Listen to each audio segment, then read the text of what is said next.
pessoal, como estão? Na aula de hoje, na nossa primeira aula da unidade 5, nossa última unidade da disciplina, a gente tem como tema economia circular e políticas públicas, como tema da unidade, como tema da aula, economia circular. Vamos lá, vamos fazer só um breve resgate aí do que a gente já viu nessa disciplina. Vocês se lembrem aí que a gente teve uma parte mais teórica, né, na disciplina para entender de onde vem o conceito do desenvolvimento sustentável, de onde vem o conceito da sustentabilidade, né, qual a importância disso na prática, né, como isso se efetiva na prática. A gente viu aí como, né, até um certo momento o crescimento econômico ele era visto como sinônimo de desenvolvimento econômico, sem considerar a perspectiva ambiental, né? E a partir desses debates, das reflexões, dos documentos, de leis, normas, enfim, né? Há atualmente a perspectiva de que somente com o crescimento econômico não é possível gerar desenvolvimento econômico, né? E que esse desenvolvimento ele precisa estar atrelado não só à parte econômica, mas também à parte social, cultural, ambiental, que é o que a gente considera como o tripé do desenvolvimento sustentável, né? Considerando o desenvolvimento econômico, o desenvolvimento social, cultural e o desenvolvimento ambiental.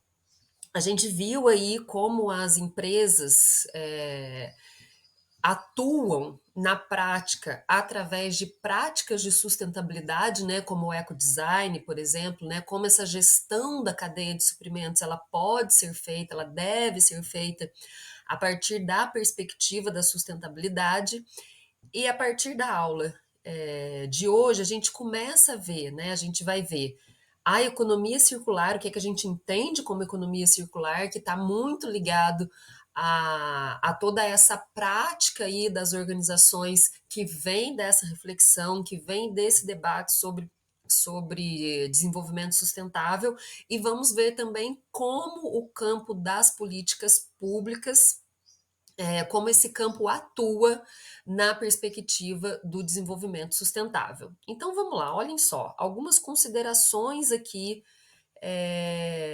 sobre o tema da economia circular.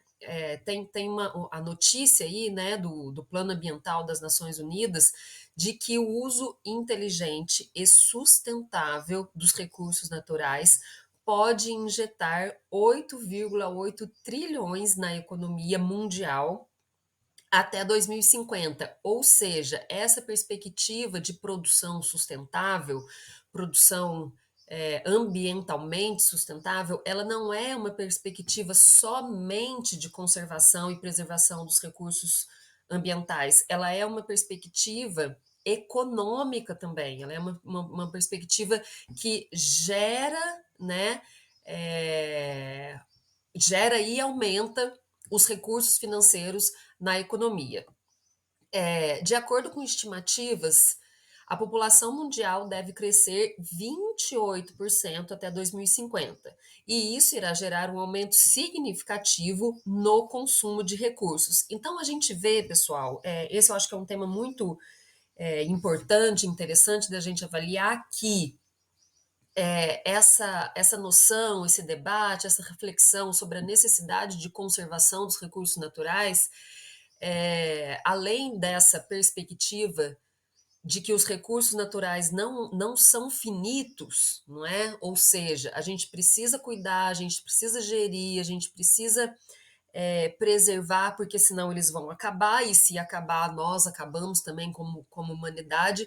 Além dessa perspectiva, há essa perspectiva mesmo de que haverá recurso natural para toda a população mundial num certo período de tempo, né? Então é preciso sim conservar, é preciso sim preservar, porque senão não vai haver recursos naturais para as gerações futuras, não é? Que tá, inclusive, essa perspectiva está intimamente ligada ao conceito do desenvolvimento sustentável, né? Vamos lá relembrar o conceito de desenvolvimento sustentável, que é aquele desenvolvimento que garante às gerações atuais atenderem às suas demandas produtivas, as suas demandas de vida em sociedade e garante que as gerações futuras tenham as mesmas condições, quer dizer, os mesmos acessos em quantidade e qualidade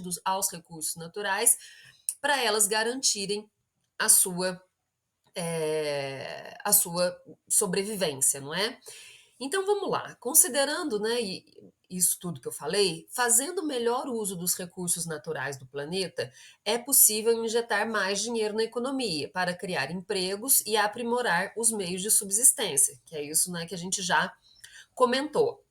Quando a gente fala nisso, né, agora falando aqui em termos práticos mesmos, a gente considera na cadeia de suprimentos, né, na gestão da cadeia, na gestão de suprimentos, a gente considera no processo produtivo das organizações, a gente considera, né, fala sobre uma economia linear e sobre uma economia circular.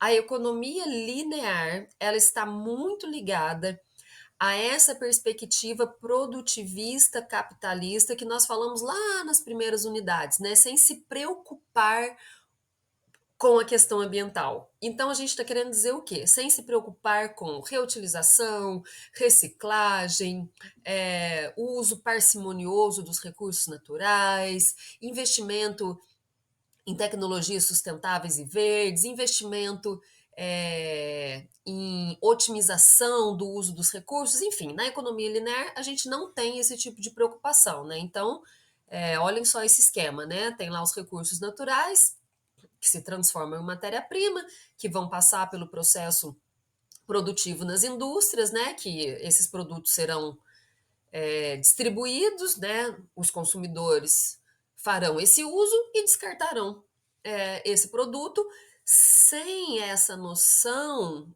da necessidade de reutilização, de reciclagem, enfim, todos esses parâmetros aí que podem transformar essa economia em uma economia mais sustentável, né? Então, aqui nessa economia linear, nós temos essa perspectiva produtivista que não se preocupa com os recursos naturais. E não se preocupando com os recursos naturais, não se preocupa em gerir essa cadeia de suprimentos de maneira sustentável, certo? Tendo ações que poderiam permitir a sustentabilidade desse sistema. Ao contrário, vejam aqui essa imagem na economia circular. Aqui nós temos, né, começando aqui pelos recursos naturais na matéria-prima. Aqui nós temos, já no processo de produção, essa perspectiva da necessidade de se conservar, de se preservar os recursos naturais. Por exemplo, fazendo o quê? Como nós vimos ali, o ecodesign, né? Que já é no processo produtivo você ter práticas, você ter ações que vai diminuir o uso dos recursos naturais. Então, por exemplo, né, se você lá na economia linear gastava um exemplo hipotético, viu, pessoal? Se vocês lá se a gente lá na economia linear gastava, por exemplo, 5 árvores para produzir um guarda-roupa, agora aqui, na perspectiva do ecodesign, né, com o formato, enfim, né, com todas as perspectivas aí que a gente já viu, serão necessários somente 2 árvores. Perceberam? Então, já o início do processo produtivo, ele já se preocupa com a questão da conservação dos recursos naturais. E essa preocupação, ela está ao longo de toda a cadeia, certo? Na manufatura, na distribuição, no consumo, no pós-consumo, né, que é o descarte adequado daquele produto, nos processos de reciclagem, de reutilização, enfim, né, tudo de reuso, tudo aí que a gente já viu, né, na parte do ecodesign, e tudo isso que permite às organizações ter um processo produtivo sustentável, porque não só irá consumir menos matéria-prima, mas também irá dar conta de que todo o processo produtivo seja sustentável. E essa ideia da economia circular é justamente essa ideia da reciclagem, da reutilização, do reuso da, de parte da matéria-prima ou dos produtos que poderão se transformar em matéria-prima novamente. Enfim, né, é nessa perspectiva aí. Não há o descarte dos produtos no sentido de joga fora e não se aproveita mais, né? E aqui, pessoal, nós temos também a perspectiva do, do mercado, né? Nessa perspectiva da sustentabilidade, né? Como o consumidor final ele está inserido aí nesse processo, né? Então a gente tem aí um consumidor final mais consciente, atento aos produtos, às marcas, né, que podem causar danos ambientais ou as marcas sustentáveis. Temos menos interessados em possuir bens e produtos, né? Pessoas aí com uma consciência maior da sustentabilidade, né? E no quesito da competitividade, nós temos aí uma maior dificuldade no, no âmbito, né, comercial entre países que colocam leis, legislações, enfim, né, que podam aí tudo objetos e usos, né, insustentáveis.